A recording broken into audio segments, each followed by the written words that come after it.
From the gaming world to the TV world, The Last of Us is here. Welcome back, guys, to Fog Entertainment, and we are here to review the brand new Last of Us TV series. So, the premiere episode of Season 1 aired last night. It was called When You're Lost in the Darkness, and it's a much anticipated series. I was looking forward to it. The game, in my opinion, one of the I would put it up there as one of the best games of all time, especially from a story-driven standpoint. Now, there has been a lot of criticism due to the lead-up of the TV series debut, especially with the cast of characters, and I'm not going to drag on about it. I'm not going to continually mention the cast throughout these reviews. However, I will just say right now, I don't think the cast choice was good. I don't like the fact that they pretty much had to change the colour of everybody and the ethnicity of everybody. Just didn't make a lot of sense to me how you can't be white and stay white. I thought that was pretty poor, but I get it, you know.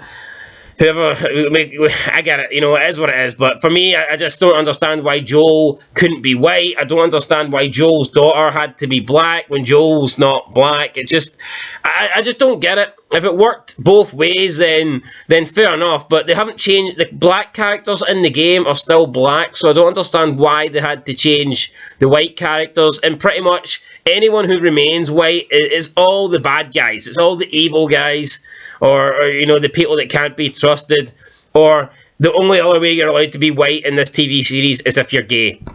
So I don't like that. I want to point that out. However, I'm not going to let that negatively affect my ratings. But let's be real. See Joel, does he really look Hispanic? I don't think he does.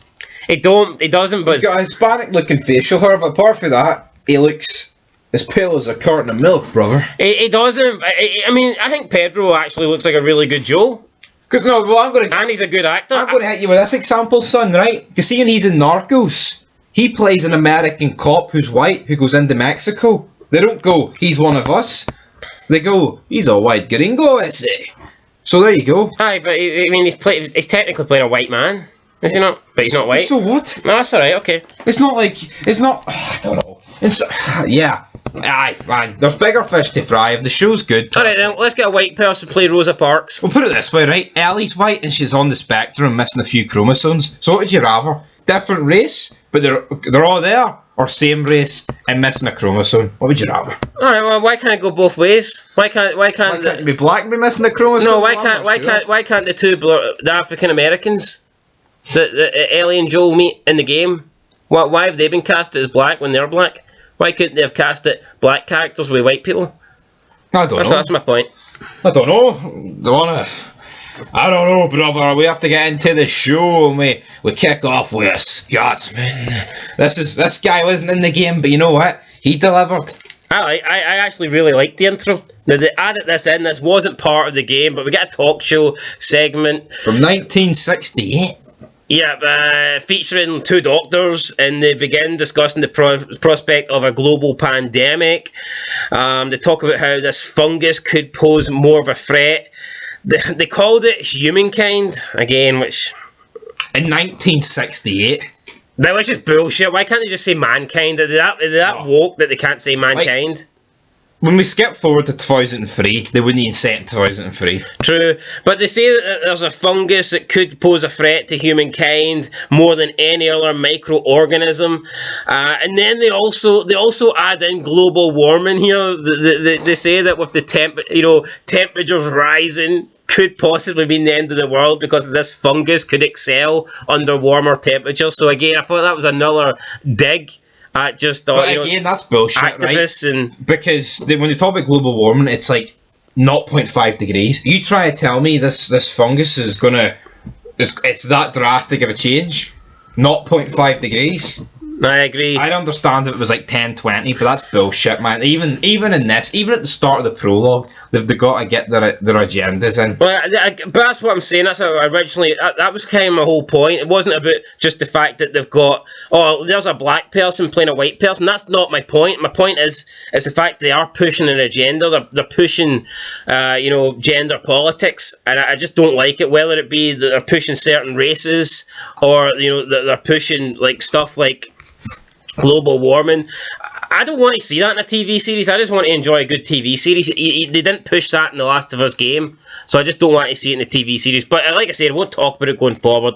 But yeah, we got the intro, and it was pretty good. Then one of the doctors, when he keeps talking about how this, genetic mutation can basically transform the host, but it doesn't kill them. It can just like take over them and basically corrupt their brain cell, and it will lead to a global pandemic that will affect billions of people, and nothing can stop it. Then like all the audience are in the crowd, they're all like silent, and there's like an awkward silence. Then the talk show abruptly cuts to a commercial. I thought this was a really, really good intro, and I enjoyed it. The intro alone, but politics aside, I would give that quick intro a 10. I actually really liked it. I did as well, because it was the perfect explanation for a virus. It wasn't dragged on. It was about the right amount of time, and I like the fact that it happened years ago. So this is like about 39 years. Well, no, we're not 39, but 25 years before. Me, mate, do you know your math? I do know my maths, so 35 years. So I like the fact, it wasn't just, they said it, then the next day later it happens. I like the fact that, it was back in time as well. We've developed the T virus. So I thought that was really good. Then we skip forward to the 26th of September 2003. It's Outbreak Day. We get introduced to Sarah Miller, who is the daughter of Joel. She's cooking breakfast for her father, Joel. It's his birthday. She wants to make pancakes, but there's no pancake mix. Because he's at it all. So I think they settle for scrambled eggs. And, I'd probably prefer scrambled egg over pancakes.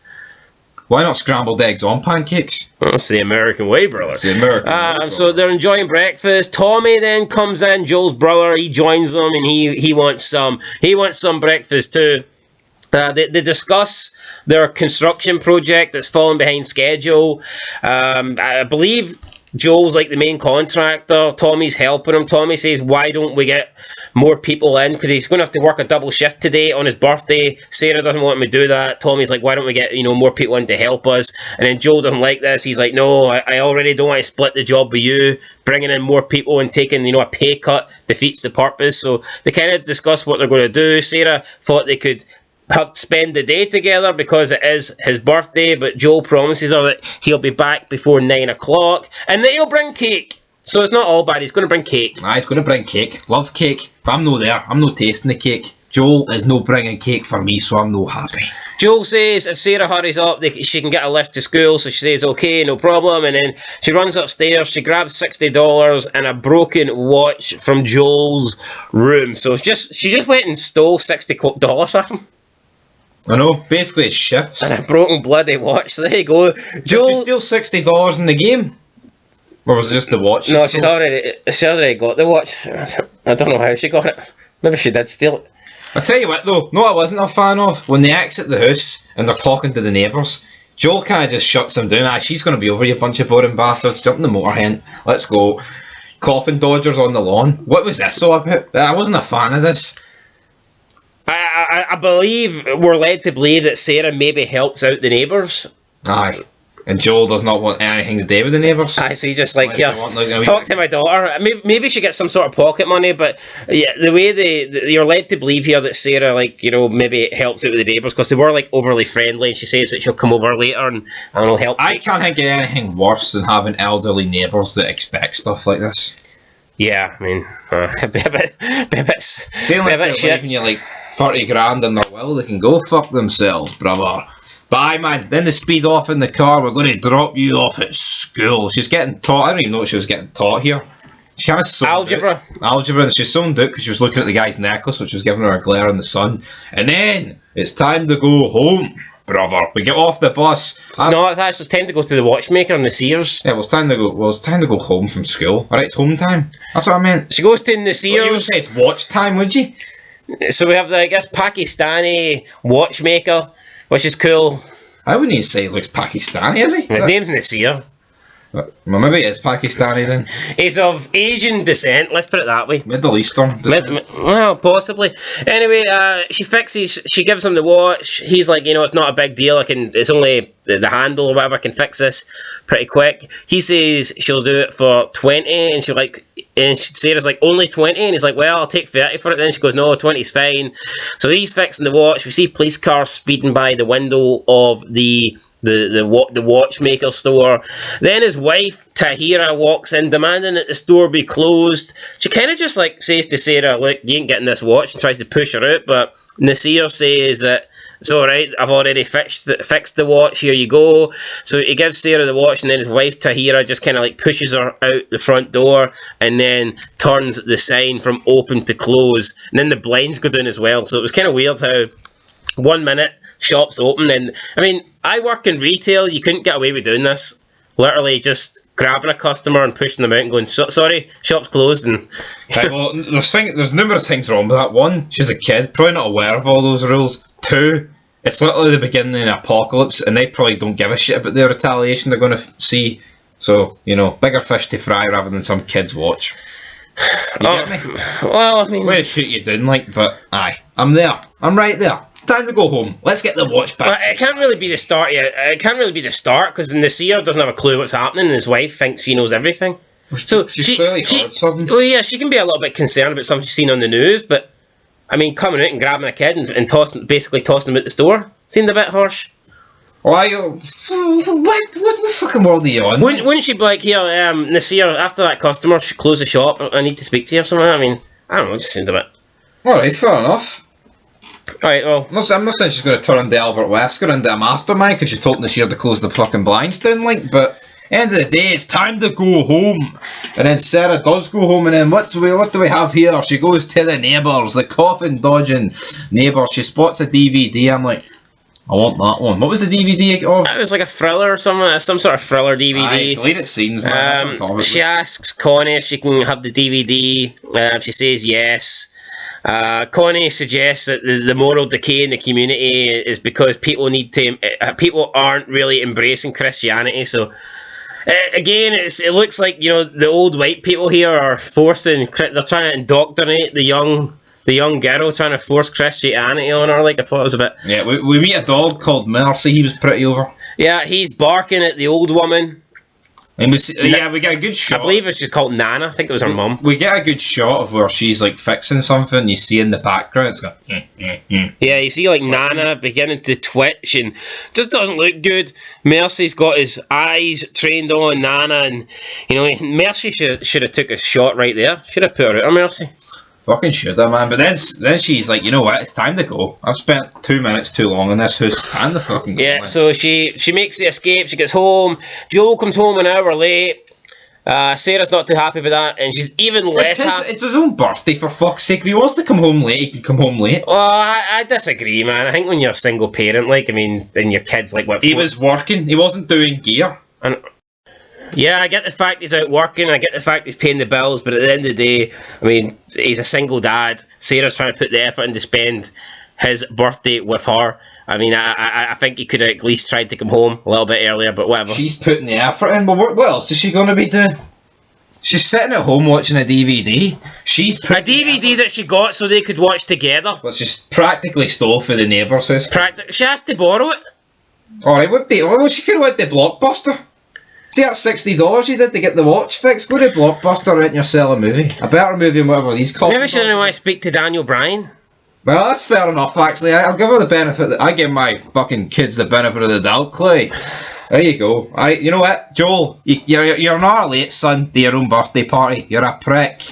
I'm not saying he's a prick. I can see why she's disappointed. That's the point I was making. She can be disappointed, right? But does it make him a bad guy? That's my point. No, that's not your point. What? I'm not saying he's a bad guy.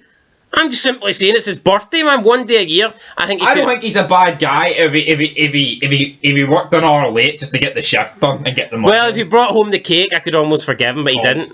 For fuck, he could get cake the next day, man. But it's not his birthday the next day. Bastard. I hate people like that. It's not his birthday the next day. He worked his pan in. Oh, the cake. Fuck off, Sarah. There's an apocalypse outside. She doesn't know that yet. Well, there is. Right, anyway, so... Listen to the Pakistanis. I listen to them. So, they're going to sit and have the movie. Sarah's like, I got you a present. She gives it to Joel. Joel opens it up. He's like, oh, it's a watch. She's like, oh, no, wait, it's not working. She's like, what? And she looks at it and it is working, and then she's like, like, screw you for, messing me around. And then Joel's like, how the hell did you afford to pay for this? And then we get the iconic line from the game, drugs. I sell hardcore drugs. And then in the game, Joel tells her, good, you can start help paying with the mortgage. But in the TV series, he just makes a comment about how selling drugs makes more money than his job, which obviously, I think the game one was better. Good, you can help paying with the mortgage. Yeah, I know it was more PG, but I guess that's what they're going for now. 10 years later, the world's definitely more... Was it? What? I'd say so. PG. What? Joel's response. I'm saying the game was. I'm not saying this was. That's what I'm saying. I think that's what the difference is. Hold on. So you think the TV series was PG? No, the game was. No, but in the game, she says the same thing as she did in the TV series. Yes, drugs, I sell hardcore drugs. In the game, Joel's response is, good, you can start help paying with the mortgage. But in the TV series, his response was like, oh, you make more money than me? Aye, that's my point. Yeah, well, I don't see any of them being PG. Right, no, it doesn't. I'm saying one's more PG than the other, right? Is it? I think the game is, personally. You think the game's more PG? Aye. That's what I've went for. I've made my bet. She's like, I'm not going to fall asleep watching this movie that's straight to Blockbuster DVD, bottom of the shelf.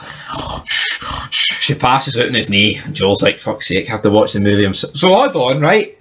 It's alright for her to fall asleep during his birthday movie, but he doesn't bring the cake home because he's working. Well, it's 1-1, isn't it? It's 1-1. Oh, who's going to make it 2-1? We'll find out. Fucking Joel's about to make it 2-1 when Tommy reaches for the hot tag. Yeah, Tommy then phones Joel while Joel's watching the movie by himself. He says he needs bailed out. He's been locked up. He's in a prison cell. Joel's like berating him, saying, "What have you done now?" And he's like, "Nothing." There was some guy, some crazy guy. He was like he was trying to attack a waitress, and I just kind of stepped in. And Tommy's pleading with Joel to help him. He's like, "It's Friday night, Joel. If you don't help me, I'll be kept in all weekend." So Joel's like, "God damn it, Tommy." So he goes and obviously goes to help his brother out. Then he puts Sarah to bed. We then see Sarah like wake up at like around 2 a.m. There's like lots of stuff happening outside. There's like planes flying past. There's sirens going. She goes looking for Joel, but Joel's not there. She then hears the dog. Next door neighbour's dog. So she goes outside to see the dog, and the dog's barking. The dog's upset. The dog's in stress here. The dog is scraping at the window. It's in clear distress. It needs a bowl of treats. It needs its dinner. The dog's having a bad time here. So Sarah thinks a good thing to do is drag it by the collar and try and take it home, when obviously the dog's run away from home. So she tries to take it, but the dog's like, nope, I'm not having it. See, is that not where it's a bit stupid, right? They try and portray her here as like very smart and intellectual, and she does something like this. It's like, what are you doing? Just put the dog in the house. You can clearly tell that there's something not right within the city. Or else the dog. I mean, if the dog's home is okay, the dog would be going home itself. It wouldn't be. And why would it be literally petrified of going into its own house and trying to get into the next door neighbour's house? You know what I mean? So obviously the dog is. But she's trying to take the dog back to its home. The dog escapes through the collar. I thought it was a bit weird. I mean, it's like 2 a.m. at night. You just don't walk into your next door neighbour's house, do you? No. But I guess maybe in this, if you think of something, highlighting the situation, and maybe if there's something wrong, like you do. But I wouldn't walk into my next door neighbour's house, like. No. I don't think most people would, like. But again, she walks in, sees the old man bleeding out against the door. Then she looks. There's like lots of blood. She kind of like steps in it, almost slips on it. Then she looks, and the old Nana is basically chewing Connie's throat. So she's like, yeah, just biting Connie. Connie's dead. Nana then looks up. She's got like these things coming out her mouth. I'm not sure what they're called, but like the strain in it. It was like weird, like growth, like kind of like I don't know, fungus, like fungus, bacteria, growth. Stuff we mentioned in the beginning. Yeah, it's like, but it was like like noodles or something, like weird tentacles. It was that. Noodles. Well, you know, fucking noodles. I'm hungry. I needed some cake. And Joel didn't bring any, for God's sake. But anyway, she makes the run. Nana chases her. Joel and Tommy pull up in the big truck. Nana is approaching them. Tommy's like, "What are we doing here, Joel?" And then Joel has like a crowbar or like a wrench in his hand, and he just smacks Nana over the head. Sarah thinks, "Damn, you've killed Nana," and Joel doesn't really care. He's like, "Get in, we gotta get out of here." Of course, this sort of stuff's got to get in. No, oh, you've killed them, even though it's like there's clearly something wrong. It's almost zombie here. I mean, they were literally chewing on someone. Is he not entitled to hit them? Aye, but you wouldn't just kill somebody because they're acting weird, would you? Acting weird. They fucking ate 2 people. No, but that's why I don't get. No, but I think if this happens in like episode 5, you're not going to be like you've killed. So hold on, that's like in The Walking Dead. So Rick isn't entitled to think that Morgan just killed a man. Oh, come on. No, I understand, right, why they do stuff. At the very beginning. I'm not delude it, right? But let's be real. Use a bit of common sense, man. I feel like the world's educated enough now in zombie apocalypse scenarios where this stuff has to be a bit less believable. And speaking of educated, can you actually say deluded instead of saying diluted? Because it pisses me off. That's what I say it on purpose. Right, well, don't. It's not deluded. It annoys me. This ain't juice, right? Anyway, they're making their way, and then we see them in the car, and we get like a lot of like scenes here from the game, which I thought was pretty cool, pretty nice tie-in. Although this guy to the left of me thinks, "Oh, we can't copy the game, can't be doing that." But I actually liked it. You see the signposts, you see the farm burning down on the left-hand side. For them to copy the game's colour, mate. I see all this stuff. I don't mind it. All right, okay. I don't mind it, but I actually thought this was probably the best scenes of the episode. When you had the plane crash down in the city, the roadblock, the military. I liked all this. I thought this. No, I liked about it though. It literally did feel like the game. It didn't feel like a TV show. Like it felt like a lot of work went into this. I think that's clearly obvious. Don't you think so? Yep. I thought big budget, big stuff. I liked it. Yep. Anything else you want to add? When the plane crashes, the wheel smashes into the side of the car, bang. Not like the game though, isn't it? No. No, because in the game they get hit by. But they actually did it where a car was about to hit them and it stopped. I like that. I like stuff like that because it makes you think. Yeah, you don't want it to follow exactly the way the game went, or else you may as well just watch the game.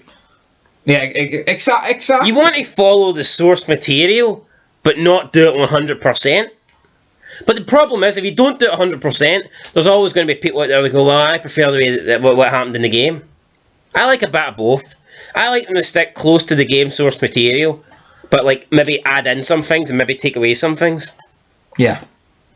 And that's what they do here, because Tommy gets separated for these two, but could Tommy... No, but it did feel very video gamey here. It was like, oh, we've been separated by this invisible barrier. There's no way through. He's like, oh, I'll meet you around the... But in the game, that's not what happens. No. The Tommy runs off with Joel and Sarah, and they're like running into this bar, and Tommy tries to close the door behind them, and like one of the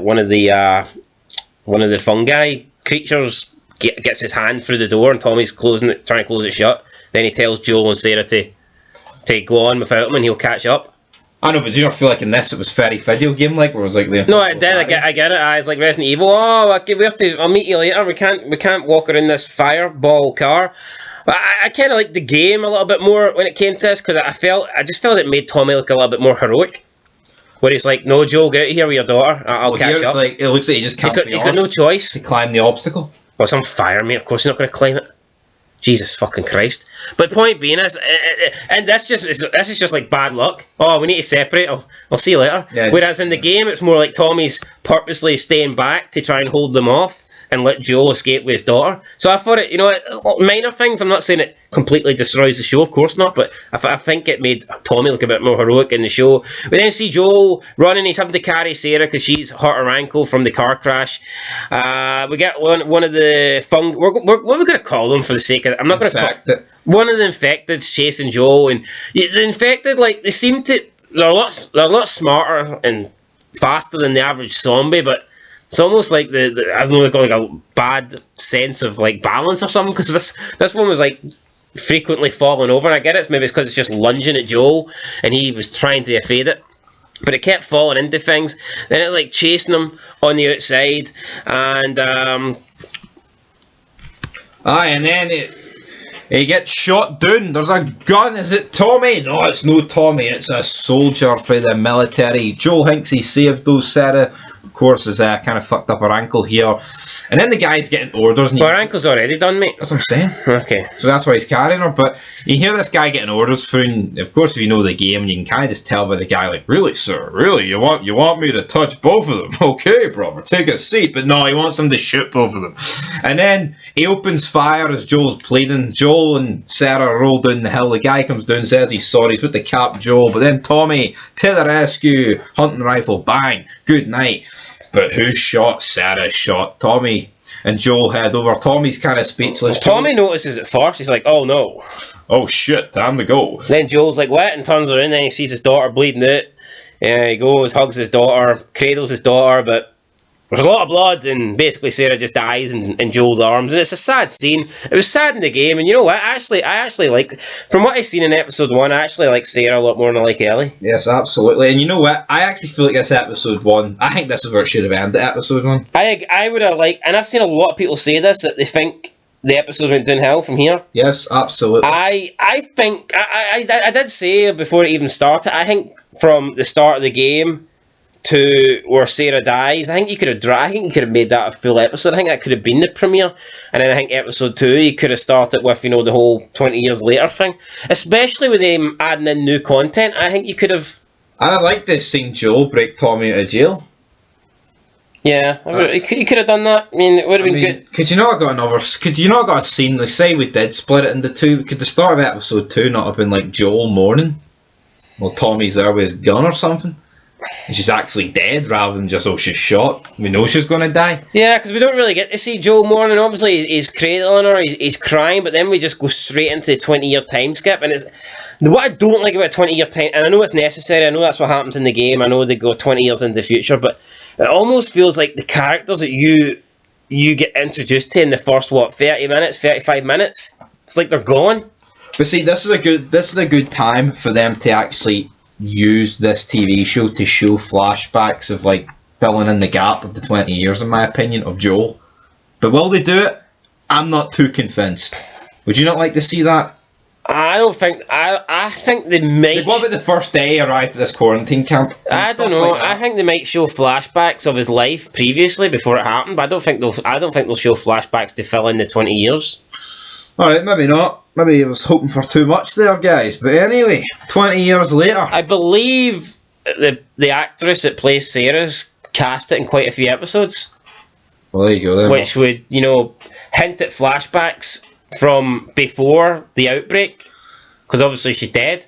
Yeah, exactly. So if there was a flashback between when she dies in the next 20 years, there would be no real reason for her to be in it. So I think they will do.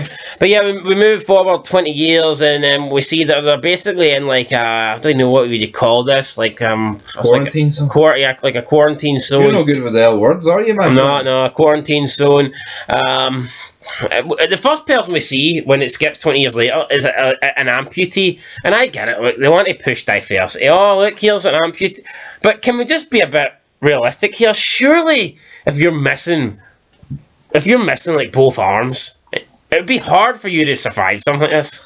I know, but you could argue in this quarantine zone you don't have to be able-bodied.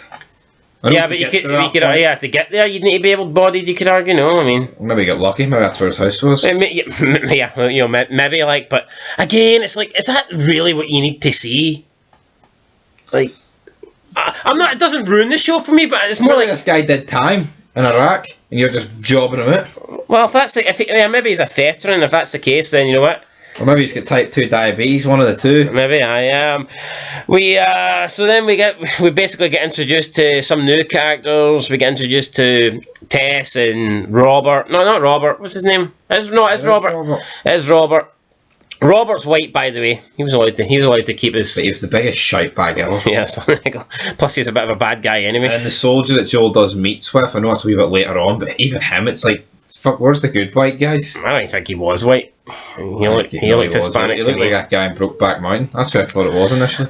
So Robert has stolen the engine that Tess... He said he was going to give Tess an engine, but he sold it to someone else So that's not too good. Tess isn't, and Joel have already paid. We paid for that hardware. Like, I know we're saying it went downhill, but it just feels off. I wouldn't say it went downhill. I just prefer the. No, but do you not feel like the second half of the episode just feels off? It's like, oh, his daughter's died 20 years later. It's almost like, say you never played the game, and you just watched this TV show. You would be like, what? Different show. Yeah, no, you just feel it just feels very off like that. I really like stuff like that. I'm not saying that you need to play the game to watch this, but I feel like for people who've never known the game and don't know anything about it, you've gone into this show, you're like, fuck, this is the start of Apocalypse, his daughters just get shot. 20 years later, boring, depressing, grey colours, Tess who looks disgusting, Joel who wants to rope it, ugly looking bastard. Yeah, you know, it's just not exactly filling me with.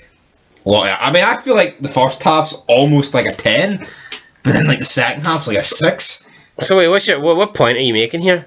You saying they should have just scrapped the game and not done a 20-year time skip? No, I'm not saying that. I'm just saying the game did a better job of the 20-year time skip than the TV show. In what way? I'm just curious. I don't know. I just feel like the game was a bit. Well, no, but if you think it done a bit, I feel like. Well, I feel like Joel and Tess were a lot better in the game at the start after the time skip than this. I feel like this was just. Yeah, I feel like not a lot happened.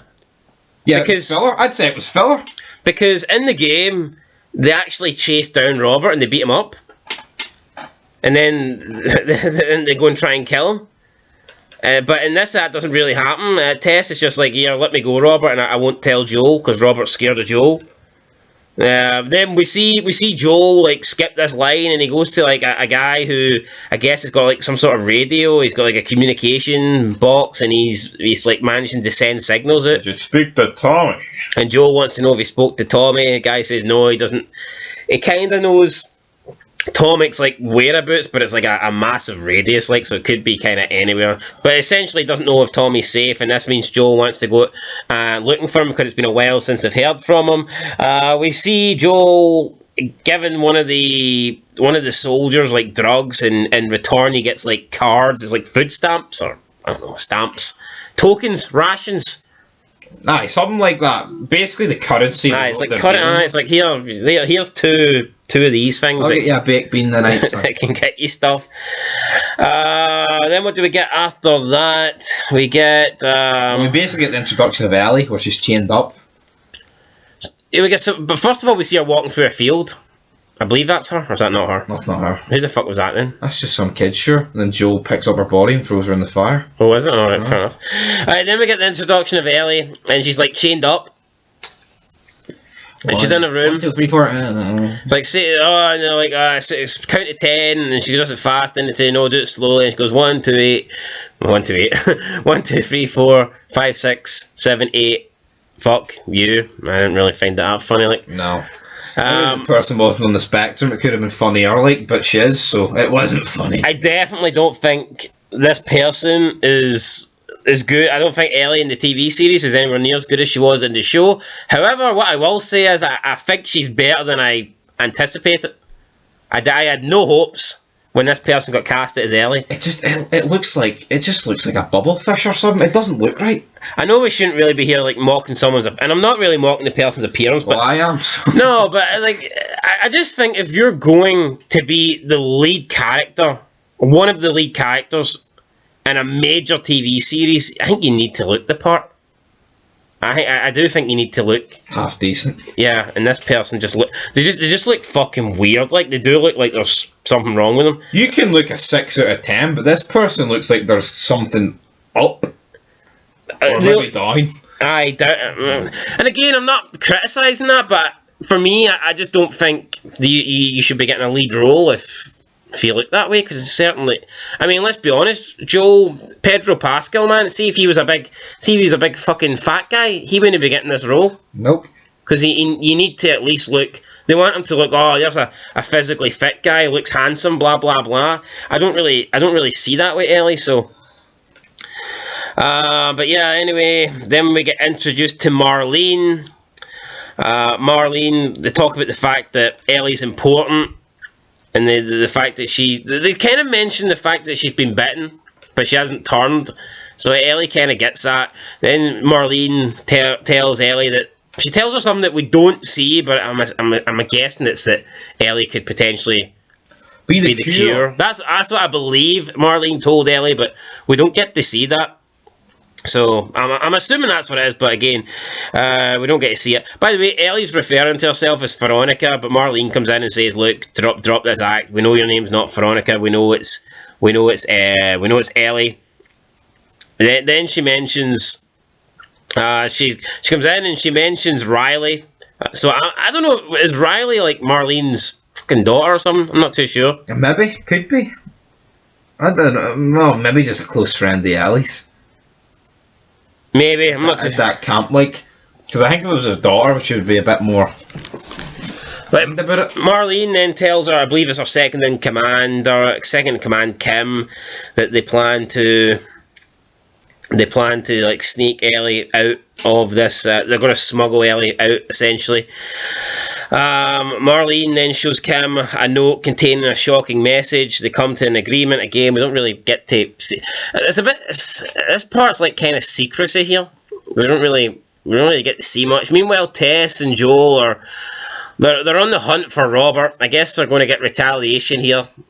Tess tells Joel that Robert beat her up and that he sold their engine. This pisses off Joel because obviously without the engine they can't travel, and if they can't travel they can't get to Tommy. And Tommy will be dead. So we've got to get to Roberto. So we're in the subway.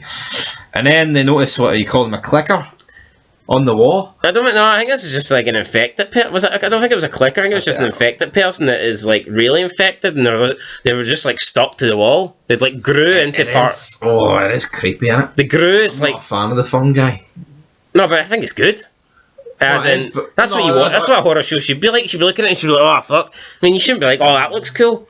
But no, they're definitely worse than walkers. Like, I mean, the fact that they do look freaky and shit like that is, I think, is a good thing.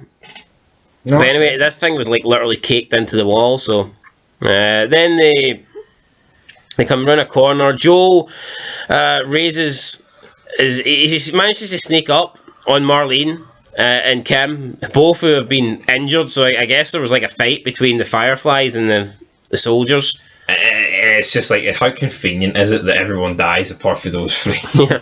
Then all of a sudden, Ellie jumps out of her room, attempting to stab Joel, but Joel manages to grab the knife off her, and he just like stands on the knife while holding Marlene and Kim at gunpoint. Marlene's like, yo, you can't shoot her. Ellie tries to grab the knife, but Marlene is like adamant that. It'd be funny if he just shot her, wouldn't it? Yeah, it's like you can't shoot this person. So then Joel just changes and he starts holding up Marlene and the other person at gunpoint. Marlene claims she needed the car battery to relocate Ellie, so it was Marlene that stole the car battery from Robert, or that was doing business with Robert. This seems to piss Joel off because he needs that car battery. But she says that neither her nor Kim are in any position to smuggle Ellie out now. So because they're like badly damaged, they're badly hurt, and this Kim person's like missing an ear. Because Kim noticed that. Kim says there's a lot of ear, a blood. Kim says like, we can still do it, and then Marlene says to her, like, you're missing a fucking ear. You don't have an ear in your head or something. Aye. Weird line. So she says that she wants Joel. She makes a proposition for Joel to smuggle her out instead. Joel immediately objects to this. Marlene then offers Joel and Tess a full fueled truck, guns and supplies if they smuggle Ellie to the State House. Then they talk about it, and Joel and Tess then agree to the plan. Ellie does not want to do it, but Marlene forces her to go, and then we see Joel, Tess and Ellie walk through the rainy streets. The three then reach Joel's apartment. They push Ellie inside. Joel and Tess have a conversation again that we're not privy to, so we don't know what has been said here. Something about Ellie, but of course, I actually thought this because my laptop's audio was shite and I wasn't allowed. I couldn't hear it because it was that bad. No, the show was. I think it was really low volume. Aye, so it was muffled. We couldn't see it. We couldn't hear it. And I like that, brother. But then we got to go out in the pissing rain, don't we? They get soaked. I actually like the fact that I think they've done a good job. I'll say this, of making Joel look 20 years older. I think so. Yeah, I mean, it definitely doesn't look like the guy that was seen at the start of the show. Yeah. No, you could argue like he's just had like 6 months worth of drinking because his daughter died, and you know it's not actually 20 years. But god damn it, Joe, you son of a bitch. Ellie then eavesdrops on Joel and Tess outside the apartment as they discuss a contingency plan to head to Bill and Frank's town. Meanwhile, inside of Joel's apartment, Ellie cracks on this, like, she's got like a smuggling code book that Joel is hidden, and she decodes 60s music implies no new information, 70s music implies a new message. When Joel enters, she asks who Bill and Frank are and what 80s music implies. Joel, annoyed, ignores her question and takes a nap on the couch. Ellie then notices Joel's broken watch. And then this kind of just reminds Joel that, you know what, his daughter's dead. But I guess it was the last gift that he had for Sarah. So I think we're led to believe that Joel has been carrying around this broken watch for the past 20 years and maybe hasn't been able to, like, move on. That's kind of what I got from it. Could be, but then... He did seem a bit sad as well when she mentioned the watch, so... Or maybe he just can't be arse fixing it, you know? Could be one of those wee scenarios. But Ellie asked about the whole 80s hang, and guess what? Wake me up before you go. And Joel shites him, so he's like, shit, trouble. And she's cracked the code, because guess what? 80s means we're in trouble, big man. So I thought that was pretty smart for someone that doesn't look so smart, son. What do you think about that? As we head out on our magical adventure in the morning. Aye, it was smart. So 80s implies that Tommy's in trouble. Exactly. Tommy is in grave danger. And we have to go and save him. What age is Tommy? Is he the younger brother? Yeah, he's the younger brother. So he's probably about, 54? Also in the region of being done. I'd say he's a bit younger than that, like, but whatever. I mean, I'm not going to argue. Maybe he's 50 then, for fuck's sake. We'll give him the benefit of the doubt. He's 50. He's halfway to the big 1-0. He's put to get a wee birthday card. 1-0. 1-0. 1-0 would make you 10. I said 1-0. You said 1-0. 1-0. Alright, well... 1-0-0-0. But anyway, man, we're outside the walls. We're on our magical adventure to go and get Tommy and also get Ellie to the promised land, so to speak. The smuggling. And then she starts marking out about the fact she's free. Almost, you know, fails the mission straight away. But you know what? We'll forgive her because it's the first time she's outside, huh? Perfectly fine to do this. And then as we're sneaking under the school bus, the spotlight's there. And we're about to get across through the fence, but then who appears? The corrupt officer guy who Joel's did a few shady deals with, and then he basically gets them on their knees, and he's trying to like bargain a deal that's only really going to ever benefit him. Well, in fairness, he's not really trying to do that. They're trying to bargain that deal. Aye, but then he's sweetening it. Because he's trying to do things official. And it's like, yeah, we'll give you half of this. He's like, half? How about all of it? Exactly, so that's exactly what he's doing. But even then, he wasn't really stopping to negotiate. He was still going ahead with the process. He was doing things the official way. He was scanning them all to make sure that they're not infected. So he scans Joe, he scans Tess. Ellie sees that he's about to scan her next, and she tries to attack him. This just pisses the man off. He drops his little scanner. It looks like he's about to shoot Ellie. Joel... I guess he gets flashbacks here. I guess he gets PTSD, and it reminds him of the time that Sarah basically got shot when this whole outbreak began, and then he begins to attack the officer. He beats punches him to a pulp. Yeah, I don't know if he kills him here, but he like literally just like beats on him. Tess then picks up the scanner. The scanner is flashing red. That means Ellie's infected. It looks like things don't look good for Ellie. It looks like they're maybe about to kill Ellie. Ellie shows her bite though on her arm. She says that she got it 3 weeks ago. Tess says that she's lying because you turn within 2 days, but Ellie says no, I definitely got this. It's definitely bit 3 weeks ago. And to be fair, it doesn't look like something that was bit 2 days ago. Exactly. So I mean, if you're bit 2 days ago, you'd see like obviously the bite marks there, but the skin would still be see more blood and stuff, and it definitely looks like it's healed. So I think you could believe her based on that. I'd believe her. Maybe it was poor lighting though. Maybe that's why she was questioning. No, I just think if you were bit less than 48 hours ago, your arm would look worse. It would look fresh. It doesn't look fresh. It looks like, you know, when you've had a scar for a number of years. And it's beginning to heal. Exactly. But we cut through the fence. We're on our way. Joel's sitting there like, I can't go. Where's my fucking birthday cake at, guys? And then he finally decides to go as we get a summit of the Well, they decide to leave because the officers are coming in on them, so they're like, you know what, we kind of have to leave here. Our man's dead. Then we get the summit, and I like this summit. Do you like this summit at the end? And it's like the poster of the actual game. Yeah, I thought that was pretty cool. And then we go back to Joel's apartment. The radio begins to play Never Let Me Down again by Depeche Mode, released in 1987, which implies Tommy is in trouble because it's a song from the 80s, and the 80s means trouble. And that's how the show goes off the air then. That's how the premiere finishes. And you know what? I liked it. I didn't expect this show to be any good, but I'm pleasantly surprised by the first episode. The only thing I would say is I enjoyed the first half a lot more than I enjoyed the second half. Absolutely, and for that, I think the second half does take away a few points. I'm going to get an 8 out of 10. I'll get a 9. 8.5, not quite a wee Trevor, but you know, 8.5 will do me. But that's the thing, right? See that final song, say you don't know it's been the 80s. You might think Tommy's alright. True. Or did it come up on the screen? I didn't notice that.